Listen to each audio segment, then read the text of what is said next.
Welcome, everybody. Thank you guys so much for joining the Sports Innovation Lab for our Ask Me Anything series.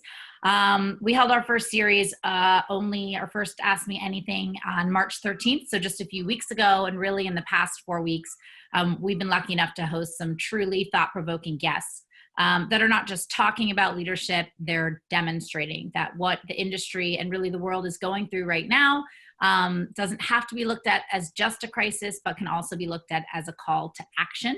So from the commissioner of the A10 conference to the founder of the Drone Racing League, we've had some amazing guests. Today is no exception to that. And our goal with these Ask Me Anything series is to facilitate and inspire members of the sports community to push forward. And like I said, today is a fantastic example of that. We are thrilled to have with us Pau Gasol. I'm going to go ahead and introduce Pau as well as our hosts, and then tell you guys how you can participate, because this isn't Ask Me Anything. So we want you guys getting involved in the conversation and asking questions. So I'll tell you how you can do that very quickly, and then we'll go ahead and get started. So welcome, Pau. Pau Gasol is a professional basketball player in the NBA and Spanish national team, but began his career at the Football Club Barcelona. In 2001, Pau joined the NBA with the Memphis Grizzlies and became only the second Spanish player to reach the NBA and earned Rookie of the Year in his first season, the first non-USA player to receive this amazing distinction. In 2006, Pau was the first Spanish player to take part in an All-Star game in Houston, the first of his 6 appearances in the All-Star games. After moving to the Lakers in February 2008, Pau achieved an NBA championship in the 2008-2009 season. And 1 year later, he repeated that historic achievement. As a member of the Spanish national team, Pau has earned numerous distinctions, including 3 Olympic medals. And Pau's also won 3 European championships, in 2 of which he was also MVP. During the 2007 Eurobasket, Pau became the highest scorer of all time in a single year. Off the court, Pau has served as a UNICEF Spanish Committee ambassador since 2003. In 2013, Pau and his brother Marc Gasol decided to create their own project, the Gasol Foundation. Its mission is to reduce childhood obesity rates, and it is focused on efforts to promote and teach healthy habits amongst today's youth through their programs, activities, and initiatives both in Spain and the United States. Pau has won way too many awards and accolades to list them all now. And he is also a published author, releasing 2 books, the latest of which was in 2018, called Bajo el Aro, Under the Hoop, which includes experiences and lessons in victory and defeat over his long career. So we're looking forward to hearing a bit about that and pulling from that in today's discussion. So thank you for being with us, Pau. And hosting our discussion today, we have the co-founders of Sports Innovation Lab with us, Josh Walker, who leads our roster of over 60 clients in the sports industry on how to create breakthrough fan experiences and connect with the fluid fan.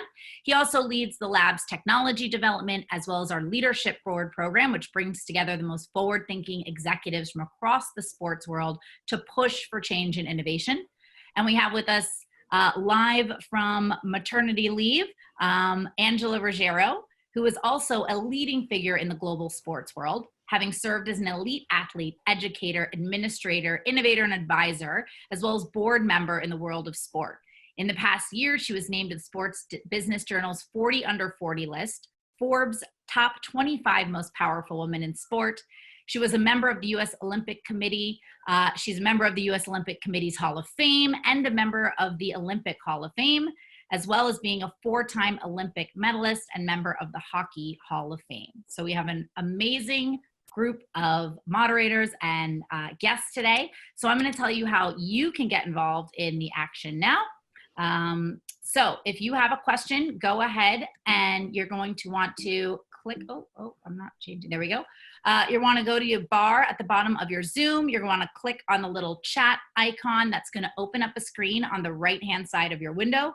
Go ahead in the bottom there, you can select to either send your question to everyone so all the participants will see it if you type it in that little window. If you just want it going to the host, you can select private and send to just myself or Josh Walker. And as you post your questions, it'll pop up on the right-hand side of the screen there. So without further ado, I'm going to hand it over to Angela Ruggiero to kick off our conversation with Pau Gasol. Thanks, Gina. Welcome everyone that's officially on this AMA with Sports Innovation Lab. Paul, we are pumped to have you today. You are, you're someone I got to know, it must have been 7 years ago now. You couldn't miss you. I was a member of the IOC. Madrid was bidding to host the 2020 Olympics. And you are part of that contingency plan. You walk in, of course, your height and who you are gives yourself away as part of Madrid. First question, just to kick this off, is what are your thoughts on the games moving? We talked about it a couple of weeks ago now. The games are moving, that the impact that it might have to the organizers, the city, the athletes, yourself personally. But thanks for being on, first of all. And just to kick things off, the world has changed, and it's obviously impacting a lot of people in a number of different ways. But this particular question, I'm curious what your thoughts are. Well, first of all, thank you, Angela and Gina, for the introduction. It's great to be here and be able to chat and interact with everyone that has logged in. Well, I mean, I felt that once all the pro leagues were being suspended, it was inevitable for the IOC to get to this decision. I think it's just a reflection of what we're going through with the coronavirus crisis and situation and pandemic. So it obviously has a lot of implications for athletes. It pushes the competition a year later, which for me, in my case, I can speak on my behalf. I'm rehabbing from a second surgery on my left navicular, and I was planning on timing everything up, and everything seemed to be aligned for me to heal well, to be able to prepare for a month or two before the Olympics and be ready for training camp with my national team, so I could play my fifth Olympics. That was my goal. Now with the Olympics being pushed back, it does give me more time to heal, and I don't have to maybe take unnecessary risk or chances. But at the same time, if I want to play in 2021 in Tokyo, I have to play competitively for another year, for sure, to be able to be at a high level for the summer or next summer. So it's kind of bittersweet. Obviously, for a lot of athletes, have different implications and sponsors and Olympic partners and the city probably of Tokyo and other competitions. Where I've heard World Cup competitions for 2021 will be affected. Who knows? And the implications of what we're going through right now are endless. Are tough, and we're kind of figuring it out on the go. Because there's so much uncertainty, and it's now how much can you do while this process kind of keeps on going, and what everybody's trying to do their part, and trusted the governments and the scientific world and the doctors kind of provide us with more knowledge and more tools in order to get back to quote unquote normality. But there will be a transition. There's no question in my mind there'll be a transition where we won't just, okay, confinement's over, well, let's go out in the street and let's just resume our normal lives. There will be a transition. This is going to take a while longer than what we expect. I think governments are not sharing everything just so we don't panic, we don't worry too much, and we just take it one step at a time. But it's going to be a process, and sports is no different. It has been affected just like many other fields. Mm-hmm.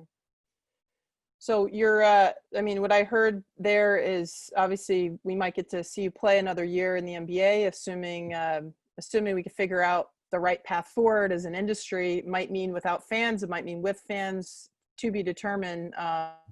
It means that you're going to eclipse me a number of Olympics, so thanks a lot. But 5 Olympics, it leads me to, I spent 8 years on the IOC, as you know. I got to know you through the Olympic space. I was the chair of the Athletes Commission. It's a role that you're passionate about, you're running for. You're already the nominated candidate on behalf of Spain, so you'll be on the ballot in Tokyo.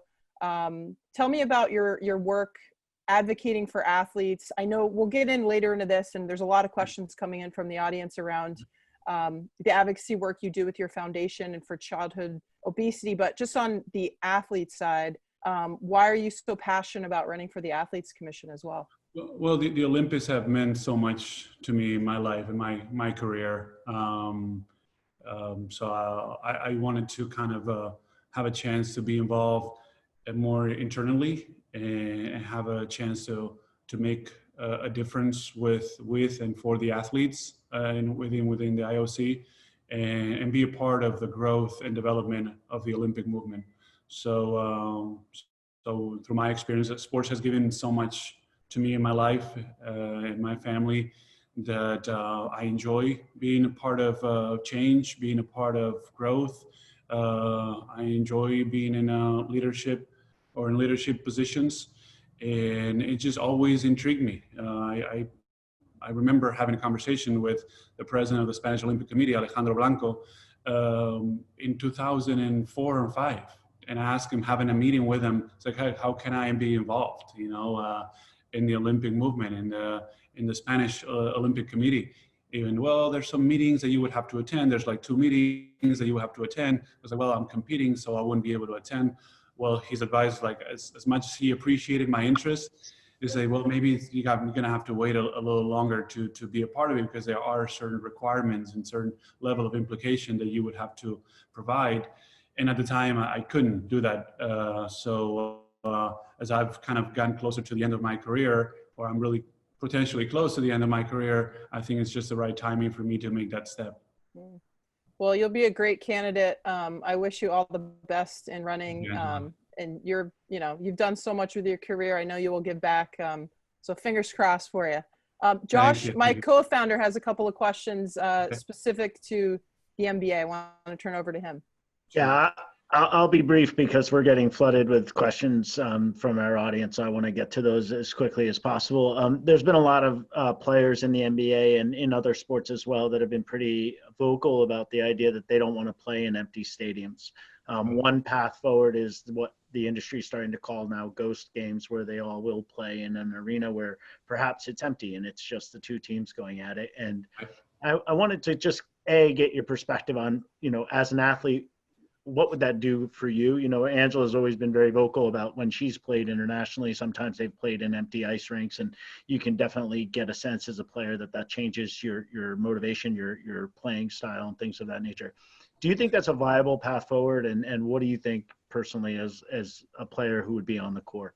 Well, I think it's an option. It's a potential scenario of trying to resume professional sports the quickest way possible and not potentially have to cancel the seasons. So especially referring to the NBA season in this case. So is it ideal? No. Is it absolutely different? Yes, but we're going through different times, and we have to proactively be creative to find a way to get back to that normality and have a chance to resume our different businesses, I guess, right? And give them continuity. So from the NBA standpoint, I've heard that potentially the games could be played in smaller gyms. So it wouldn't be that feeling of emptiness in a big arena. But and for a player, obviously, that's not what you want to do. That's not what you kind of enjoy the most, and you'll be the best. But I feel players would probably welcome that idea because they'll be back. They'll be able to be back to doing what they love to do. The fans could watch the games from home. The TV money and revenue would come in, which it's a big part of basketball revenue income for the NBA, and the sponsors' money as well. So I feel that that would be kind of a potential scenario for the NBA to resume at some point. But we'll see if that's feasible or not in other regards. And you've been around a lot of players that are both players and entrepreneurs in tech and other sorts of areas. And you've played internationally in all different geographies and areas that would have different access to technology. When you think about any of the things that you've seen, whether it's ESPN's done or some other broadcasters done or what a stadium group has done to simulate excitement in an arena, is there something that just comes to mind where you're like, oh, look, it wouldn't be that bad if it was similar to this? Or is there any model in your head that you're like, oh, you know, when they did it really well with the international competition, it was great. Or when they did it really well in the Olympics, it was great. Or the NBA finals did this thing and it was really interesting. Well, I think now they have time to kind of figure it out. What I picture in my mind is how do you get to I guess bring some special effects and sound effects. So you still as a player, which you're not looking at the crowd when you're playing, but you do hear the different stimuli from the sounds and then the noises and the cheering and so forth. So it's a time to be creative and figure out ways to accomplish certain effects and certain results without what it's normally there, right? So I remember actually in Rio, in the Olympics, we played, I think it was like a quarter or half of the game. I think it was against, Nigeria. And there was this, what happened to be a bomb threat very close to our basketball arena, and they had to contain it. And as we were warming up, we heard this, explosion, if you will, because it was a suspicious backpack. But it was like, okay, Spain, Nigeria, we know is not the most exciting game of all to watch, but we would expect some fans here. So we played, I think, a quarter of that game without fans, and it was weird and awkward. Obviously, it was something that just kind of happened, and you couldn't be prepared for that stuff. But it was a simulation of what it would be like, I guess, a game without fans, and it was awkward. But again, the NBA and professional sports have a chance to figure out ways to kind of accomplish similar to results, so the players get, I guess, tuned in or locked in or motivated to play as if it was a fully packed stadium. And you've been writing a lot on LinkedIn and posting elsewhere. Your Players Tribune article, I think, was something that got a lot of response from our industry as a player who was being not only very outspoken, but showing some of those leadership qualities Angela mentioned about your role in the IOC. What motivated you to write that article? There's a number of people that have asked about it here on the side. Well, I always try to give people perspective. I think my success as a basketball player and success as a professional athlete provides you a platform. It could be smaller, it could be bigger. Mine is significant, so I try to take advantage of my platform to share my views and perspective and opinions, and to start a conversation when I think it's kind of required, needed. So just that's kind of what kind of prompted me to do it, and we worked on it thoroughly for days until we were happy with how the article looked, and just try to be a person that steps up and shares knowledge and provides insight. I try to always provide educated insight, even though it might be obviously subjective to a certain degree, but I just want to make sure that I share my message and I put it out there, and hopefully it's useful and it's beneficial to all those that read it, whether it's read it or see it or conversation. I try to put out good stuff out there so it helps the world. Yeah, great article. If anyone hasn't read it, maybe we'll add it in a link as a follow-up. Question I want to get out there. Louis Liu from Washington Wizards. Paul, NBA champion, Olympian, philanthropist, business person. When all is said and done, how do you want to be remembered by fans around the world? You could, you have a lot to do whenever you decide to retire. But how do you want to be remembered in the long run? I don't know, a person that maximizes his lifetime, that try to impact others in as good as a way as I know, and to try to have a positive effect in the world in different ways, and really took advantage of his opportunities and maximized them and pursued them to the fullest. And so hopefully that's, from the professional standpoint, that's what I'll hopefully be remembered by, and someone that cared for others and put others first and looked at the greater good. And so, and understood what working together means, and a collective effort, and the power of the people, if you will. So that's something that I would like to be remembered. My biggest challenge will be, once I'm also starting to try to build a family of my own, to try to find that balance with everything that I like to do and I'm doing, and I'll continue to do, with a stable family, and a nurturing father, and a good husband, and so forth. So that'll be, I think, it's everyone's challenge, as you have opportunities, you want to pursue most of them, or the great ones, prioritize and find that balance. That's something that I'm preparing myself for too. Thank you, Paul. We have a question, and we'll give a shout out to our friends up north in Toronto. Ryerson University has a few of their MBA students on here, and you may know that basketball has become a big deal up north. I've heard of that. You heard of that. So the question here is, as a big brother, did you give your brother any advice during his championship run, and if so, what was it? Well, I didn't have to, give Mark a lot of advice. He actually watched me play and followed two of my NBA finals earlier. And Mark was at a point of maturity and growth that he didn't need much advice. He did a tremendous job since he got traded to the Raptors. Really, he went from a go-to guy in Memphis and scoring a bunch of points and the ball going through his hands a lot, and having to score, to more of a facilitator, more of a defensive presence, more of a key and a clutch shooter with Toronto, and just trying to figure out how to complement that team, what that team needed to take that next step and have actually a chance to win the championship, which they did.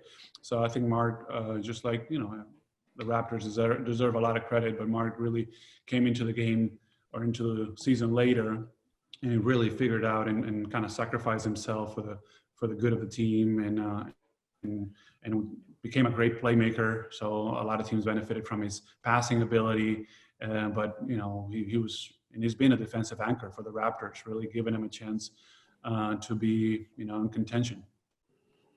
And yep, go ahead. Sorry. Just playing on that, Joey Spitz asks, tell us about moments before Game 7 of the 2010 finals against the Celtics. Do you remember anything Kobe, Phil, or anyone else on the team said to get you ready? I know sometimes athletes remember every single detail, and I a lot of times forget everything, and you're so, you might remember key elements, but I'm curious if you have specifics or a general takeaway from Game 7 of those finals. Well, it was a time. There's games that you need a little push to be ready or to be motivated. That's not one of those games.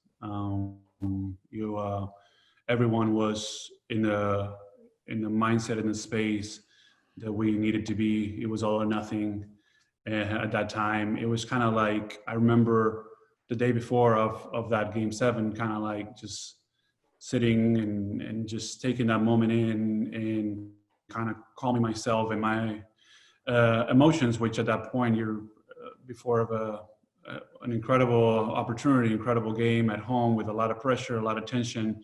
You just gotta calm down, to go kind of stick to the basics, understand what you need to do, kind of live it all out.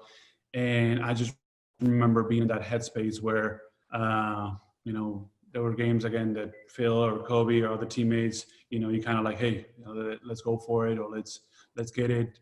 That game, we all kind of noticed and felt that we were all the way in, and we were completely locked in, and we were ready to fight, and we did, and that's how we got it done.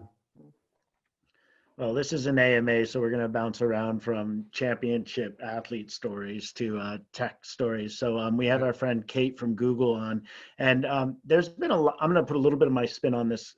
There's been a lot of like athlete engagement during this period of time on TikTok and things like that, where soccer players are kicking toilet paper and doing all kinds of fun things to just keep the fans entertained. Right. How do you view those things, and do you think with all this time that the players are not on the field or on the court, that there should be more that they're doing or different activities that they should be doing to engage the youth?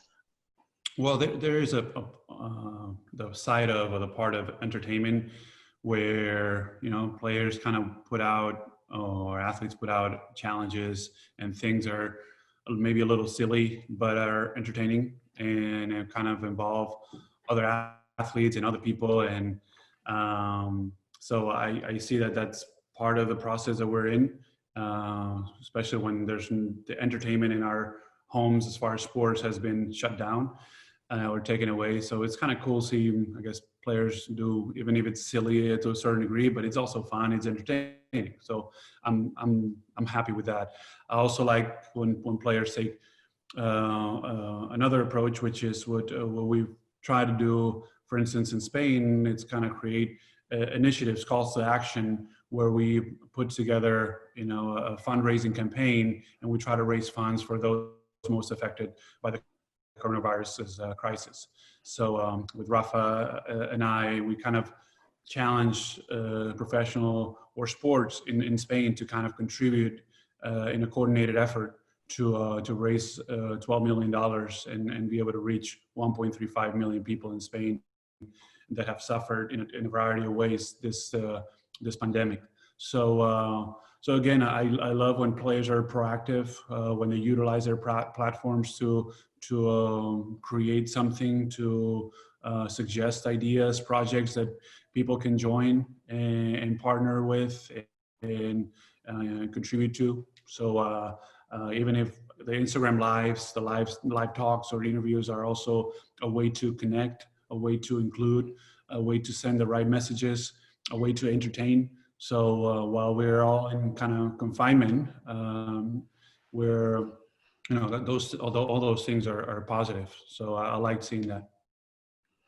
And the NBA is the envy of a lot of other leagues for the fact that it's been able to be so global. David Stern, who recently passed away, gets a lot of credit for pushing the league into other communities. Obviously, you're one of the key ambassadors, but now there's another whole crop of younger international stars. Do you see that accelerating? And what's your perspective on why the other leagues haven't been as successful as the NBA in globalizing their properties? Well, it comes from the leadership.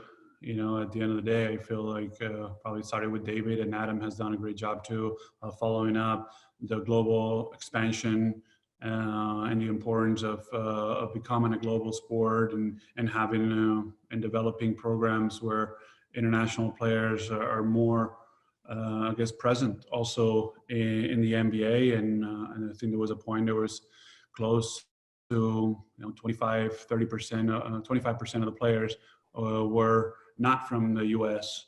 And it's been great. It's been great to see some of the top stars in the league now with Giannis, with Joel Embiid, with Porzingis, with Luka Doncic. These guys are international, and it's fantastic to see how the game has grown so much, and it affects also the international competitions. The World Cups. Spain, we won last summer in China. It just tells you how the sport has grown, and they've done a great job. Now the NBA is doing the junior NBA programs throughout the world, academies.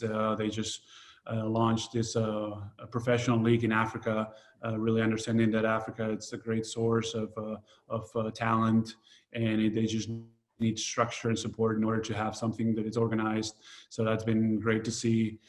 They've been doing basketball without borders for years and years. I was actually a part of one in Italy in 2003, 4.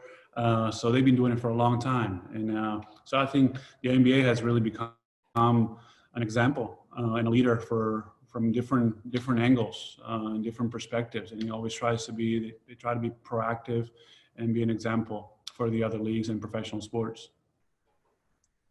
Well, you're an author. I think Gina mentioned 2 books. I'm sure you've got a lot of time now. Hopefully the 3rd one is on its way. Question from Tal Metzer.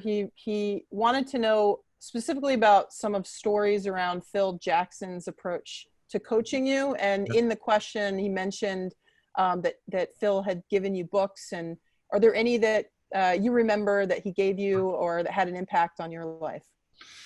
Yeah, Phil has had tremendous impact in my career, but also in my life. I think we've connected really well from the beginning. I loved his intellectual, spiritual approach to coaching, how he introduced meditation in my life, and it was a usual practice for our team, a time to kind of come together, to connect, to bond in a room.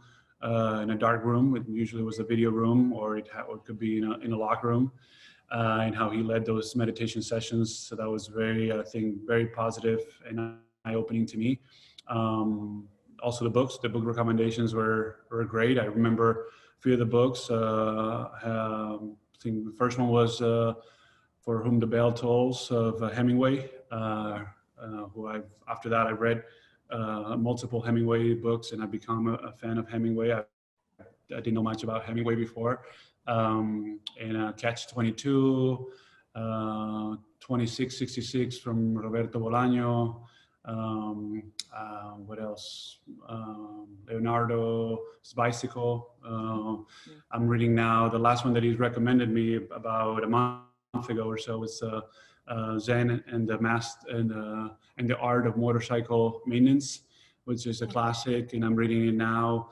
So, I feel it's a master of personal managing individuals, kind of bringing the best out of each individual and really motivating them in different ways. So I think he has some psychology degree as far as education, and he always try to bring in a transformational approach instead of a transactional approach. That's how he calls it, transformational. So he tries to transform and adjust and motivate people in a different way for them to fulfill the role that they need to fulfill for the team to conquer their goal. So that's I love seeing that from Phil, learning that from Phil, being around him. It's obviously very fortunate that I've been coached by him, and now we become good friends. And one of the questions here is from Greg. He appreciates obviously everything that you're doing for the COVID crisis, and I think a number of people in their comments here have acknowledged what you're doing with the Gasol Foundation. Do you have a view on how this would live after this crisis and what the purpose of it could be, or what it's designed to do? Well, now that you mentioned, I mean, with the Gasol Foundation, obviously our mission is to reduce and battle childhood obesity and provide knowledge as far as healthy habits, so children grow up healthier and avoid developing childhood obesity and become healthy adults, and prevent a lot of cardiovascular diseases that come after you have obesity. So right now, during this process of confinement, we are really emphasizing the importance of establishing a healthy routine and healthy habits at home, and do it collectively with the members of your household. If you live alone, then obviously you have to figure it out on your own, which is always maybe a little more complicated, but still necessary. So, find a ways to learn how to cook and put healthy recipes.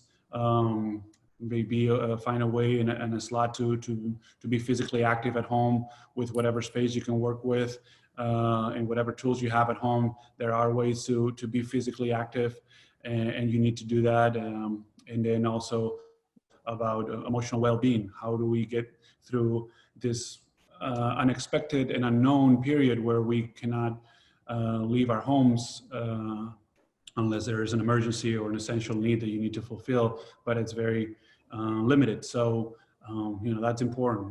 Do you meditate? Maybe get exposed to meditation. Do you journal? You know, how much are you watching TV or exposed to screens? You know, limit that. Make sure you are aware of how much you're using screens and technology, and then because all of that will translate into quality of rest.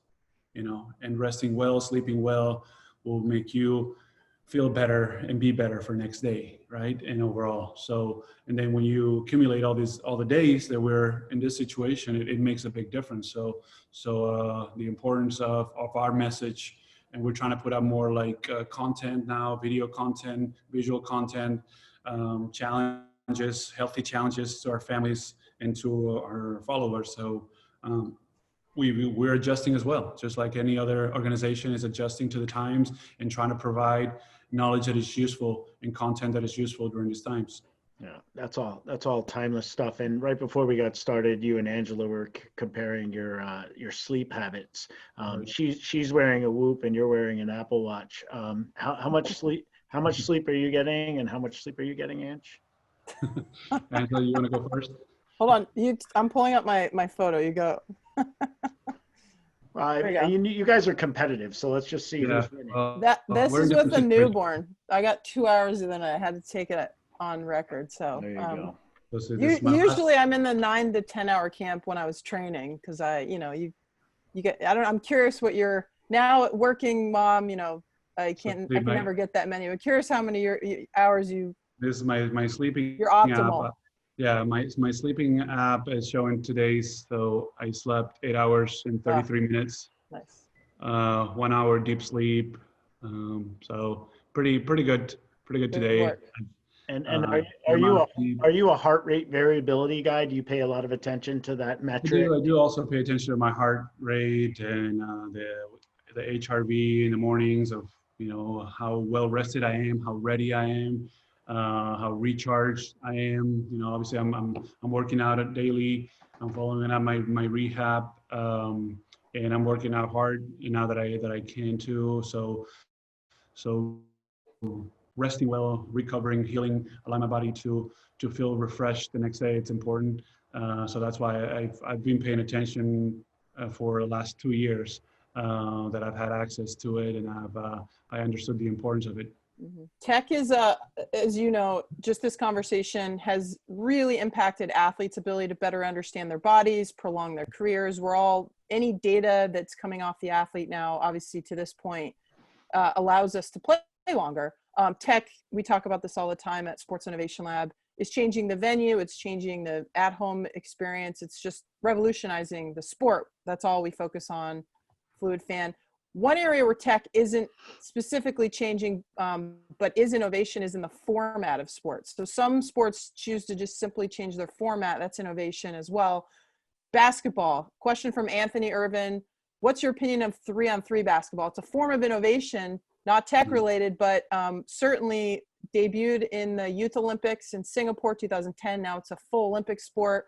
It may be one of the few sports we see live here coming up, is 3-on-3s trying to isolate their athletes and launch something in a couple of months here. So what is your opinion on 3-on-3? Have you played it? Do you like it?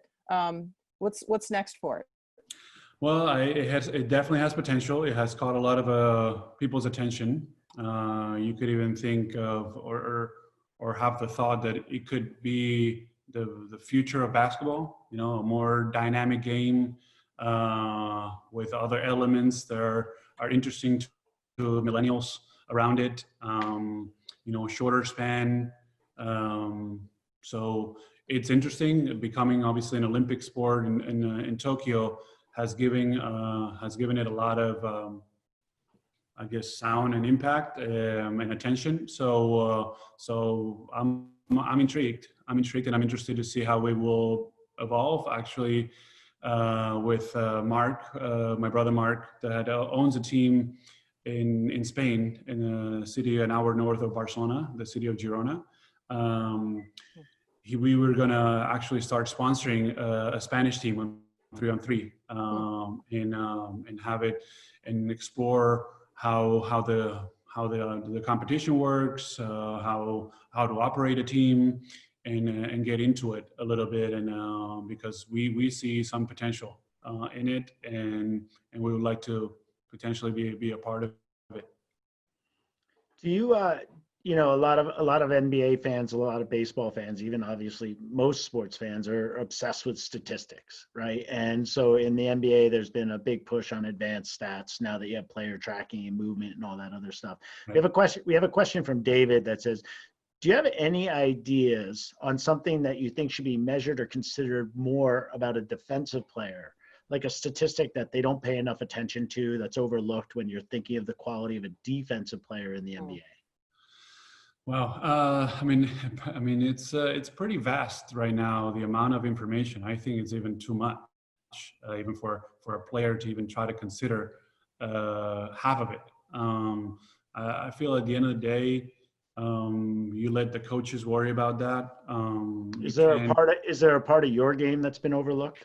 I don't know. I feel there's maybe by some people. I feel like people that really know the game understand the value that you bring. You know, I think one of the things that I've always tried to take pride in is my ability to make the right play.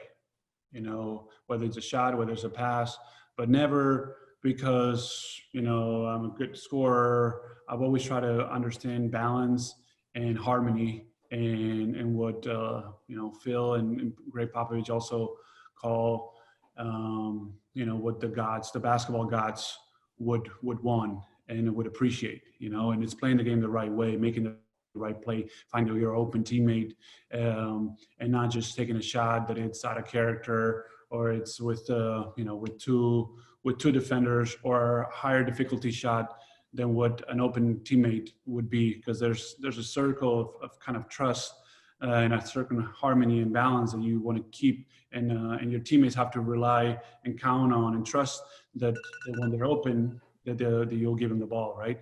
So I always taken pride on making that play, even, or being too unselfish or unselfish to a fault. And you know, I think for the most part, I've been recognized that was the case. Tom Brady was recently quoted saying he has a hard time relating to the young guys in the locker room because there's now like 20-year difference in age, sometimes even more. Do you play 2K? Are you hip to what the kids are doing these days? I don't play video games. I don't. So I do. Sometimes it is hard to relate to the younger guys.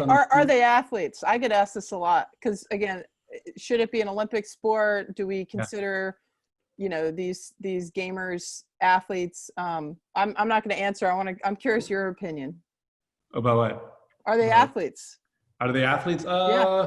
Yeah, I've actually been asked that question before. That's been put on the table. We had the discussion. Some people, my perspective, you know, I don't know enough of the gamers, how hard they work out, if they work out, or it's all just sitting in a chair or standing and playing a game for hours. Mm-hmm. I know that there are specific training programs and facilities that are incorporating a training environment for gamers, because they can develop a lot of, you know, issues on their hands, their elbows, their backs, and so forth by sitting for so long. So I wouldn't consider them athletes just from principle, but that was one of the things that with the Olympics, so our esports going to be introduced or included at some point. You know, that's a big question mark or a big topic. So we'll see. You know, that's why also part of me wanting to be in the IOC is kind of be part of that conversation and have a say and give my perspective on that as well. From the inside. So yeah, but going back to the first question, it is hard to sometimes relate to the younger guys, to a 19, 20-year-old. Sometimes what I've ended up doing with my later teams is you connect more with the trainers, with the coaches, because you're closer in age. Yeah. But you have to understand the importance also of connecting with a 19, 20-year-old and kind of mentoring and kind of, you know, hey, taking them out to dinner, even if the topics of the conversations are not that appealing to you, but it's important to connect, to share knowledge with them, and to know that that's part of your role as you become a veteran or one of the most veterans veteran guys on your team. Awesome. Question on the WNBA. Ben asks, what are some steps the WNBA can take to increase their footprint in terms of both viewership and revenue? And just general thoughts on that asset within the NBA. Well, I think it's going in the right direction. I feel the WNBA is making, I think, a lot of effort into continuing to grow and continue to make their sport and product in a way more attractive for viewers, for fans, and I think they're, obviously the quality of play always helps, but they have to continue to be, again, creative and proactive into, at the end, I think with sports and anything, people have the time that they have. So what's gonna make them choose one activity over the other, right? And it's a competition, but I feel like the WNBA is making strides into the right direction. Me being in the committee with the NBPA, as vice president of the executive committee, I've learned and we've supported the WNBPA in ways to kind of achieve their goals and continue to grow. And we've been extremely supportive, I think, and I think there's going to be continuous growth on the sport, just like other women's sports, just like soccer and what they're doing and they're accomplishing. I think they're in the right trend and in the right direction. But specifically, it's hard to say. It's hard to pinpoint things that they could do. But I would just keep plugging away, keep doing what they're doing, and and that's the main thing. So Paul, thanks for spending so much time with us. You obviously are a leader both on the court and off the court, whether it's your role with FC Barcelona as an ambassador there, your role obviously as a global champion for nutrition and zero childhood obesity with the UN. Obviously you're running to be a member of the IOC and an athlete advocate within the Athletes Commission. The recent initiative you did with Rafa and, I think you said $12 million you're raising to help battle against the coronavirus pandemic in Spain. There's just so many things that I could go on and we could all go on and on. Not even to mention what you've done on the court and the visibility you give to European players in the NBA and just that I can sense and just from knowing you, how much you value being that role model. With that being said, do you have any closing thoughts, advice? Everyone is at home struggling with, the COVID epidemic or pandemic and any last minute words of advice to us as we're all struggling with this together, especially to the younger, maybe viewers or anyone that might hear this in the future? Yeah. I think my message to everyone is that we all have a role to play. We all have a certain level of impact and a responsibility as individuals, but also as part of our communities, as part of our families, and we can all fulfill that to the best of our ability. So don't sell yourself short, regardless of your position. I think what I would encourage everyone to is trying to make the best out of as weird as it sounds, but make the best out of what we're going through right now. Learn, make sure that we take this time to learn, to get our priorities in order, to reflect on, what's important to us in our lives, how we're going to come out of this, what can we do proactively, whether it's right now staying at home and respecting the guidelines, washing our hands, making sure that the virus is contained.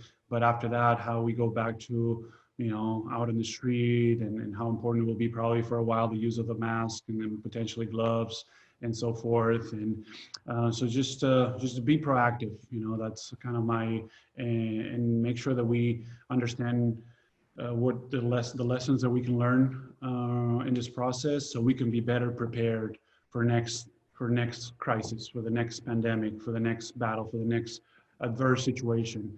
Let's not waste this opportunity and not learn important lessons and allow it to hopefully bring us together. That was one of the things that I shared with my article.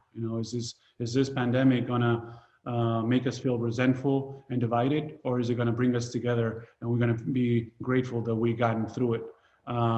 Because my mindset is we're going to get through it, but we're going to get through it together. We're going to figure it out, but let's make sure that after this, we're more together than we ever been, because we all, we say that my health affects your health and your health affects mine, regardless of anything, of any type of differences that you can think of.